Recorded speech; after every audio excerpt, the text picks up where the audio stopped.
Selamat malam Bante, Namo Buddhaya. Namo Buddhaya.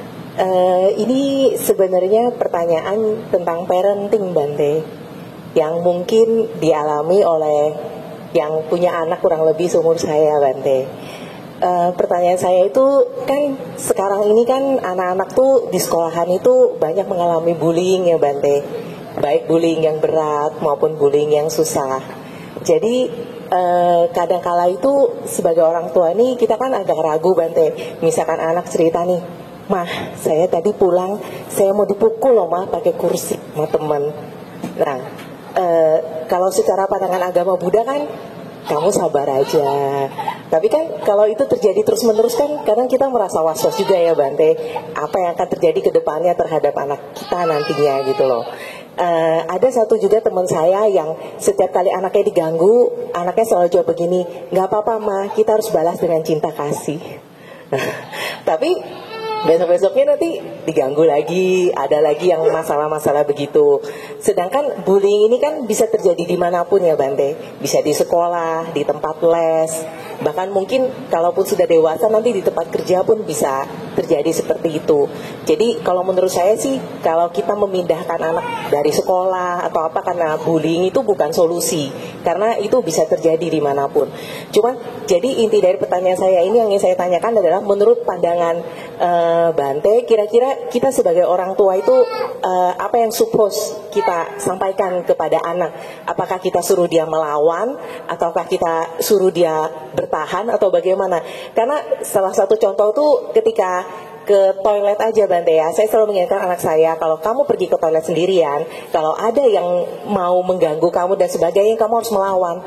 "Oh itu gak boleh Ma, kita gak boleh menyakiti orang lain." Nah selalu kadang jawabannya gitu, tapi saya kan sebagai orang tua juga was-was ya Bante, apalagi kan banyak masalah yang enggak gitu nah Bante. Apa istilahnya? Ya kurang lebih seperti itu lah Bante. Jadi menurut yang saya tanyakan, kira-kira bagaimana menurut pendapat Bante? Itu aja Bante, terima kasih Bante. Ya sama-sama ya. Di bukunya Achan Brahm ya, Cacing dan Kotoran Kesayangannya, ada satu cerita yang sangat bagus. Ada seekor ular, dia dibenci sama semua binatang di seluruh hutan. Dibenci. Ya. Lalu dia naiklah ke gunung, berjumpa ular pertapa. Ini kan cerita fiksi ya. Berjumpa ular pertapa. Lalu ular pertapa ini bilang, "Bagaimana kamu tidak dibenci binatang satu hutan? Kamu gigit orang terus." Begitu ya. Lalu pertapanya bilang, "Kalau kamu tidak mau dibenci, kamu jangan gigit orang." Lalu ular ini berpikir, "Wah baik-baik, saya akan latihan, tidak akan gigit orang." Pulanglah dia ke tempat tinggalnya.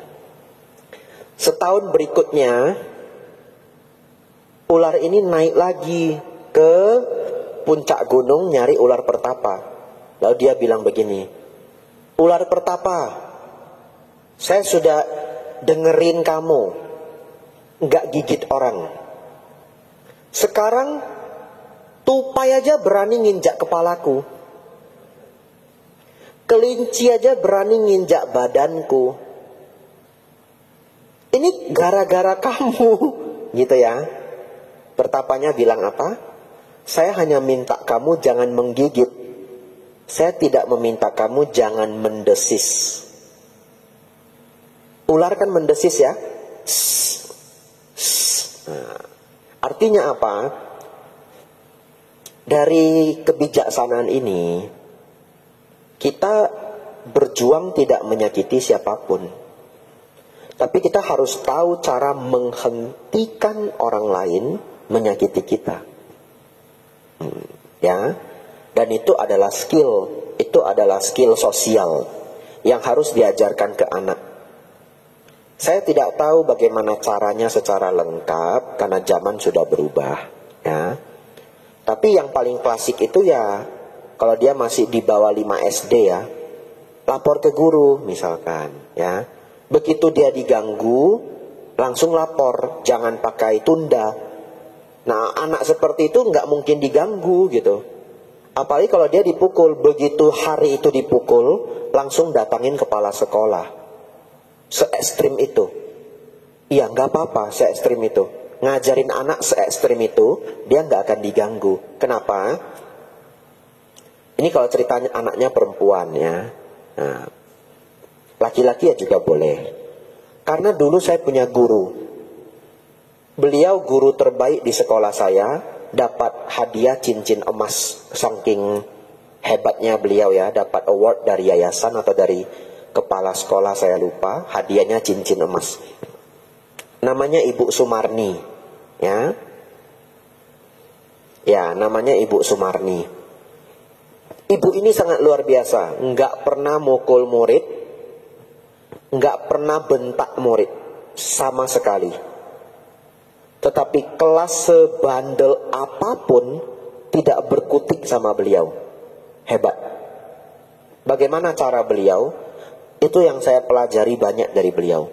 Beliau selalu menghentikan perilaku buruk begitu perilaku itu stop. Jangan nunggu besar. Contoh kalau ini kelas, ada yang ngobrol. Beliau nggak mau nunggu kelas itu ribut. Tapi begitu satu orang tadi mana ngobrol, dia langsung panggil. Langsung. Contoh, Michael. Nggak ada yang namanya Michael ya. Begitu ngobrol, Michael, kesini. Langsung maju. Apa alasannya Anda berbicara ketika saya mengajar? Apakah A, kamu meremehkan saya? Apakah B, kamu menganggap pelajaran bahasa Indonesia tidak penting? Apakah C, kamu sudah lebih pintar dari saya sehingga tidak perlu mendengarkan saya? Apakah D, apalah gitu ya? Apa?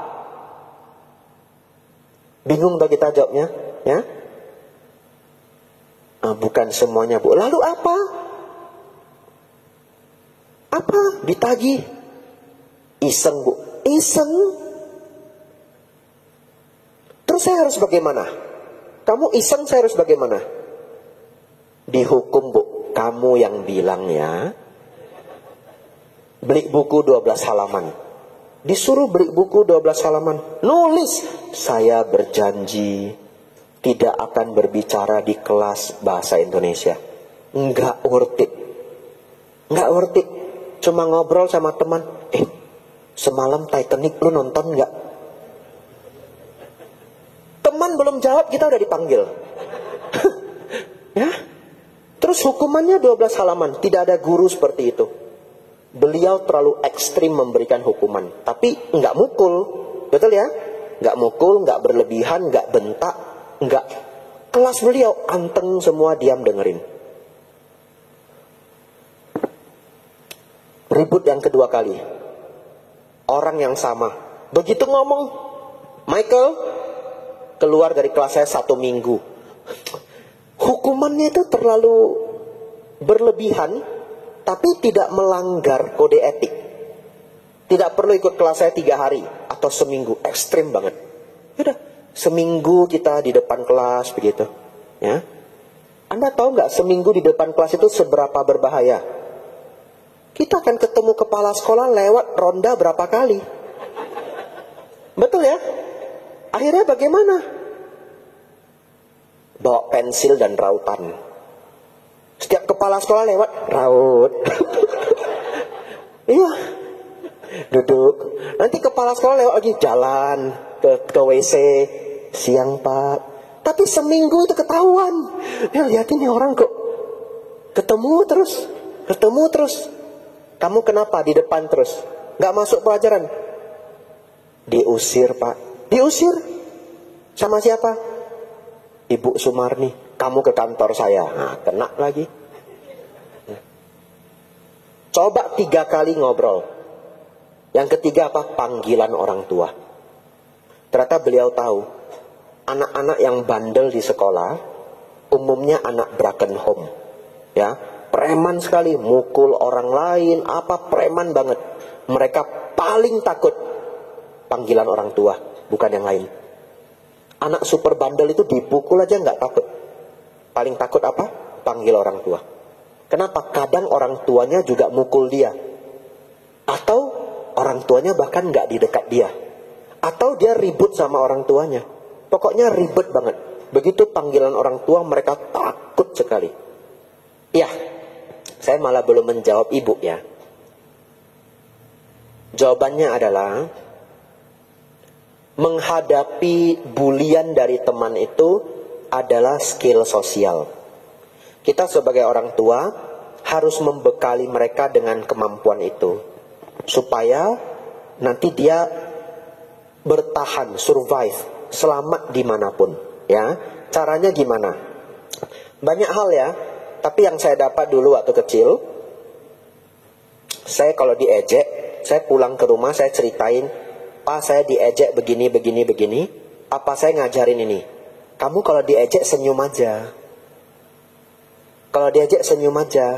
Nanti dia nggak ngejek lagi. Beneran? Iya. Kenapa? Dia capek katanya. Nggak ada responnya. Ya, kamu diejek, kamu senyum aja. Saya lakoni. Jadi di sekolah teman saya itu semua dapat nickname. Nama orang tua, ya. Jadi kok namanya Michael jadi Abun, iya, papanya Abun, ya. Anaknya namanya Richard jadi Aguan gitu ya, atau Acai gitu ya. Pokoknya lucu-lucu. Saya tidak pernah dipanggil nickname. Kenapa? Saya nggak pernah marah. Mereka panggil papa saya iya. Panggil nama saya iya, nggak seru. Yang paling seru itu adalah yang mencak-mencak, betul? Ya, yang mencak-mencak. Jadi itu social skill. Terus negur. Saya kalau diganggu saya negur. Ya, kamu jangan ganggu saya lah. Kamu kok diganggu kan nggak mau juga. Ya, negur ringan. Itu mendesisnya. Ya, tapi kalau sampai dipukul, dibully apa, ya itu cerita lainnya. Saya akan tutup. Kalau di kelas itu ada anak yang terlalu aneh, mungkin memindahkan sekolah adalah jawabannya. Ya, karena orang aneh itu bisa ada di mana aja. Dan anak kita sudah terlanjur konflik sama dia. Ya, tetap. Jadi saya tidak mengatakan memindahkan anak bukan solusi, tidak. Kadang pindah ke tempat lain itu ada benarnya. Itu sangat mirip dengan bekerja. Ya, kadang-kala kita bekerja dapat manajer yang aneh banget, konflik nggak berhenti-berhenti. Kerja 1,5 tahun seperti di neraka. Akhirnya apa? Resign, pindah ke tempat lain. Begitu ke tempat lain, wah ini baru namanya manajer yang baik. Betul? Jadi orang yang aneh itu tetap ada. Itulah kebijaksanaan dan kecerdasan orang tua. Dengerin cerita anak. Ya, dengerin secara lengkap kita bisa menilai temennya ini ekstrim tidak. Ya, mungkin kalau temannya ekstrim, orang tua muncul datang ke sekolah. Ya, kalau anak SD, SMP masih segan kok sama orang tua murid. Ya, saya pikir ya strategi-strategi itu yang perlu diberikan oleh orang tua. Cara bergaul yang baik. Ya, cara bergaul yang baik. Terakhir ya, dulu kalau ada teman yang bandel, papa saya selalu ngajarin kasih dia hadiah. Jadi saya selalu gerak dulu sebelum dia nyari mangsa. Ya, di kelas itu kayak selalu ada 1 atau 2 anak yang bandelnya minta ampun. Saya selalu berkawan dengan dia duluan dibanding yang lain.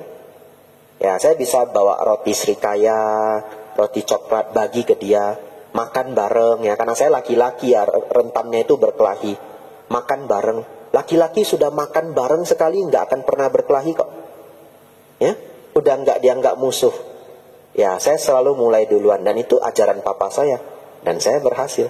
Bahkan papa saya bukan ajarin ke preman aja. Mohon maaf ya, bukan disambung-sambungin ya. Bahkan juga prakteknya kemana? Ke anjing. Ya, papa saya usaha tambak dulu. Jadi anjing kita 10 ekor, 15 ekor. Setiap saya mau ke tambak, dikasih roti Mary. Roti Mary kering 2 bungkus. Saya masih kecil. Masih TKB kelas 1 gitu ya, bawa roti Mary. Begitu sampai ditambak, bagi roti Mary ke siapa? Anjing. Mereka nggak pernah gigit saya. Kenapa? Kasih roti. Ya, itulah kadang menegur, kadang memberi hadiah, betul ya? Ya, itu skill sosial. Saya pikir itu bisa dibangun untuk anaknya. Anumodana ya, terima kasih. Sudah jam 9 malam, Bapak Ibu Saudara. 1 pertanyaan terakhir, siapa mau? Wah, 3 ya. Deketan lagi semua, silahkan. Tiga-tiganya boleh, saya jawab cepat-cepat.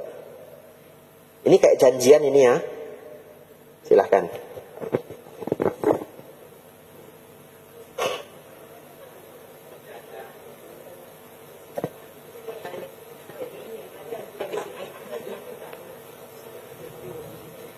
Namo Buddhaya Bante. Namo Buddhaya. Saya Felix Sada, masih SMA saat ini. Cuma saya saat ini sering melihat di media sosial yang namanya gentle parenting Bante. Gentle parenting. Ya Bante. Artinya? Itu kalau zaman sekarang lebih ke, ya kalau bahas latar belakangnya kayak memperhatikan mental health dari anak tersebut. Hanya saja terkadang itu menurut saya terlalu membebaskan anak-anaknya Bante.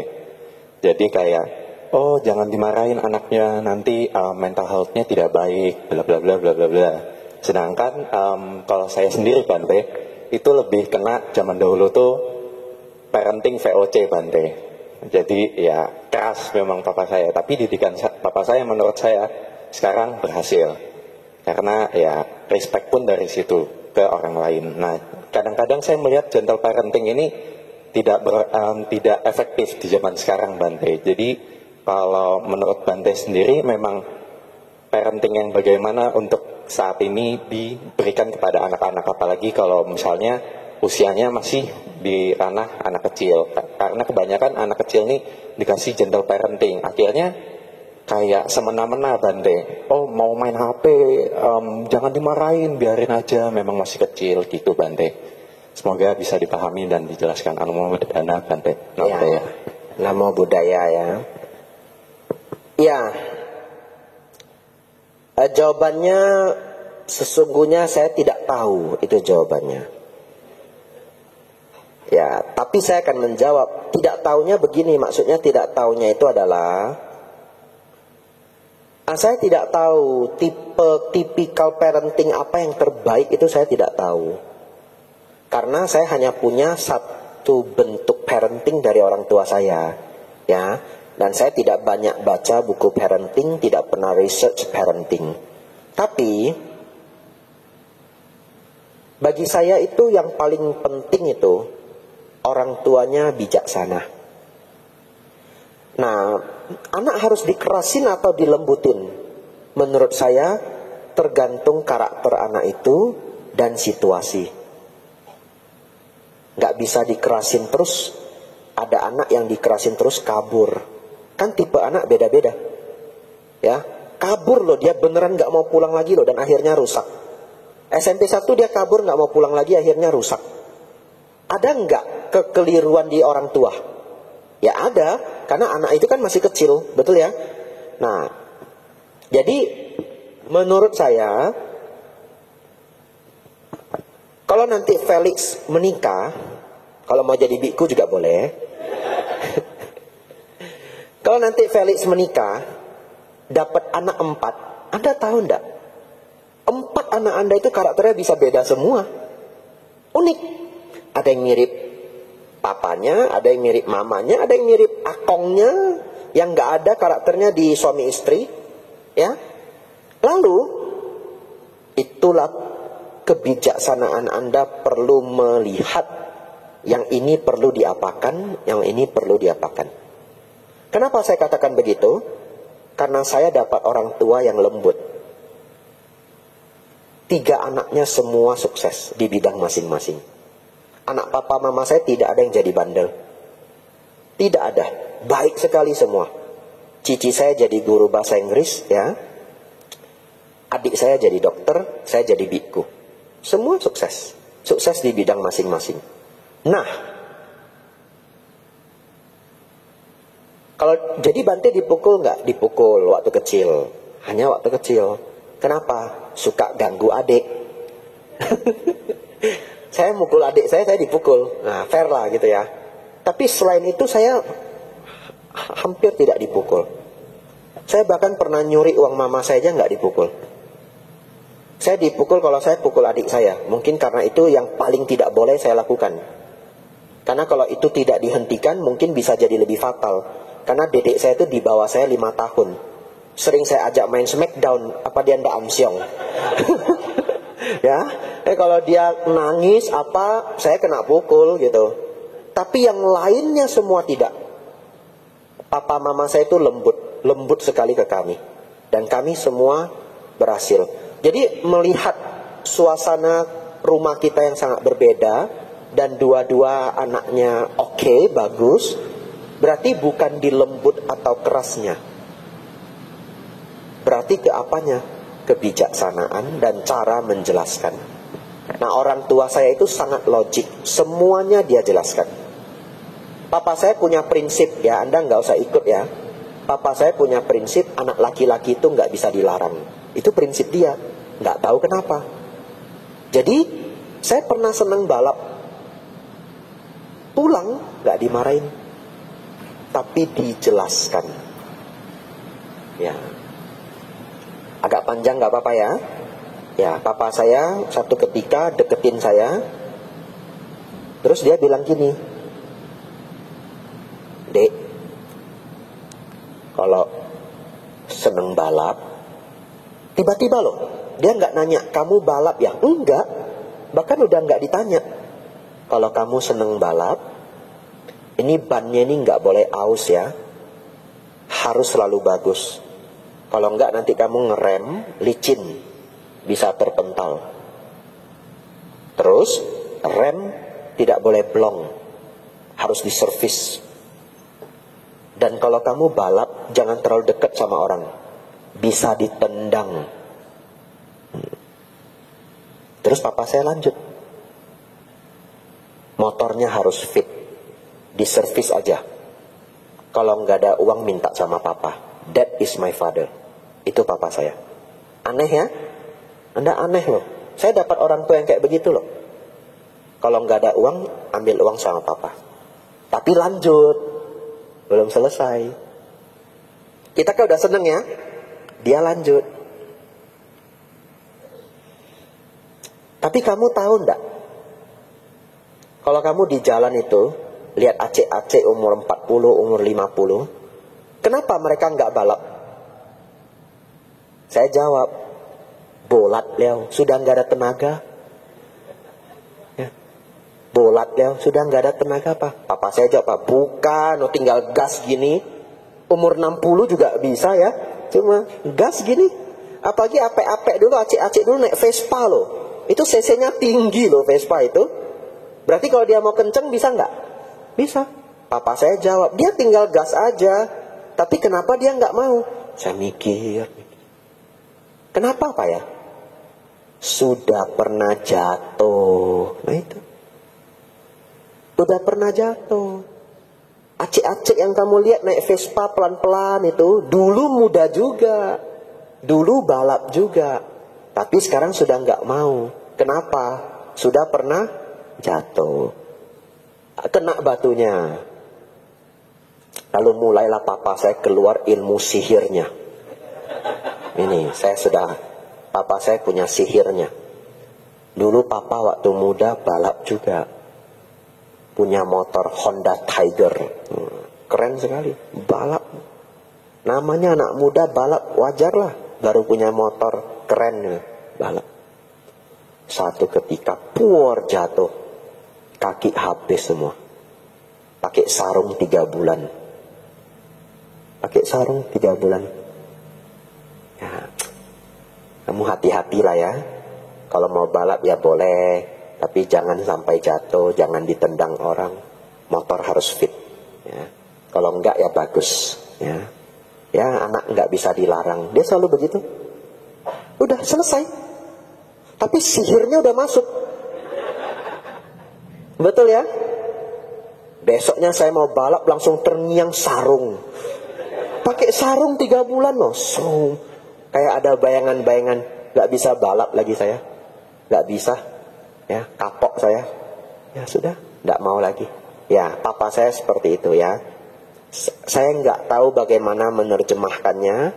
Beda orang tua, beda cara. Tapi orang tua saya sangat berhasil. 3 anaknya sukses semua. Jadi mungkin untuk Felix, karena tadi mengatakan VOC parenting,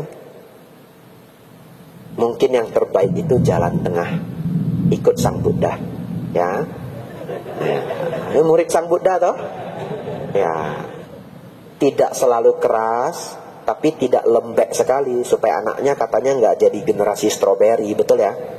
Ya, tidak stroberi juga, ada kuat-kuatnya, tapi itu nanti Anda lihat karakter anak Anda. Karena saya lihat orang tua saya ke adik saya sedikit berbeda. Saya pernah nanya, mak lu sama dedek kok begini-begini, sama saya begini. Nah, mama saya jawab, anak itu karakternya beda-beda. Kalau lu itu kayak batang ubi, dilempar di mana aja hidup. Itu kata mama saya. Nah, lu dilempar di mana aja hidup, saya nggak khawatir. Nah, kalau dedekmu beda. Nah, ya, anumodana pertanyaannya. 2 lagi silahkan. Tadi ada 1. Silahkan, siapa aja yang sudah angkat tangan tadi? Ini terakhir loh, sudah. Ya, terakhir. Ya. Kalau ada lagi bisa dilanjut besok ya, Bapak Ibu. Katanya tadi makan dulu ya sebelum Damakas ya. Ya, baik, sudah berenergi semua ya. Siapa tadi terakhir, silahkan.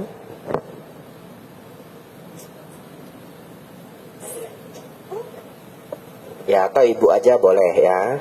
Ya, yang tadi nggak kedapetan besok boleh tanya lagi.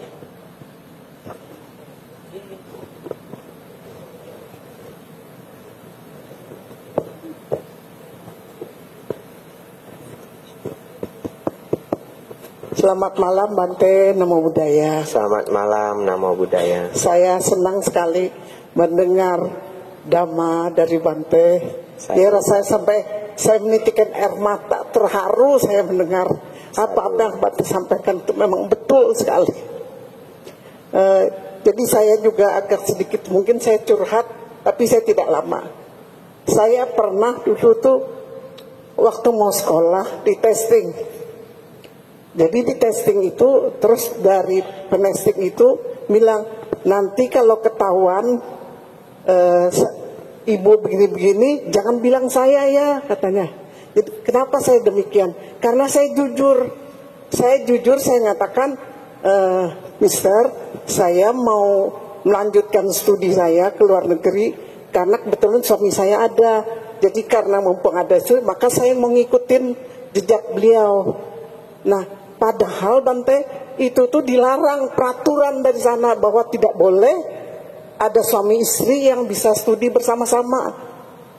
Nah, jadi akhirnya saya juga tidak terlalu niatless. Akhirnya saya terpanggil Bante. Nah, saya terpanggil itu apakah karena saya jujur mengatakan bahwa hal itu betul terjadi, atau mungkinkah ada penyebab yang lain. Nah, itulah jadi Bante, segala sesuatu yang kita sampaikan dengan sepenuh hati apa segala macam, itu rasanya tuh niscayalah pasti kita berhasil.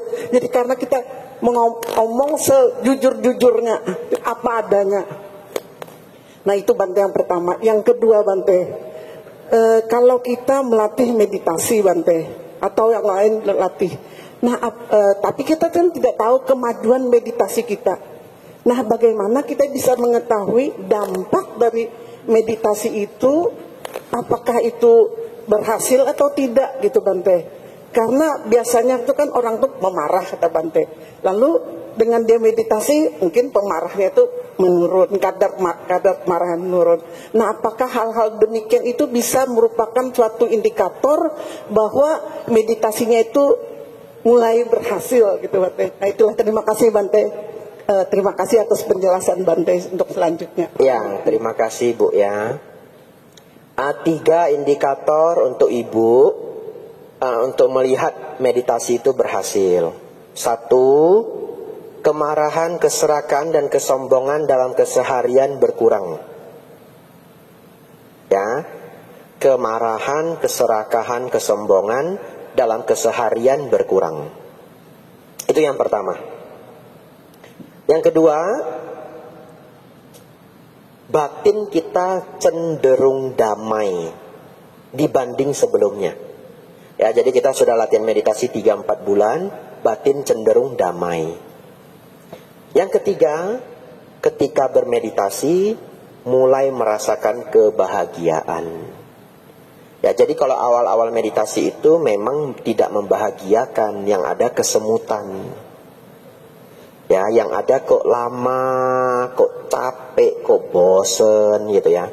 Tapi sudah dilewati beberapa minggu, beberapa bulan, tiap orang berbeda-beda, ada yang cepat, ada yang lambat, mulai merasa nyaman dan bahagia. Ya, jadi ketika meditasi itu sudah bahagia kita rasakan, maka semuanya berkembang. Dalam artian meditasi kita semakin rajin, semakin kita rajin, meditasi semakin berkembang, semakin kita berkembang, meditasi semakin rajin. Itu muter sampai menjadi sangat sukses. Ya, jadi itu 3 Bu ya.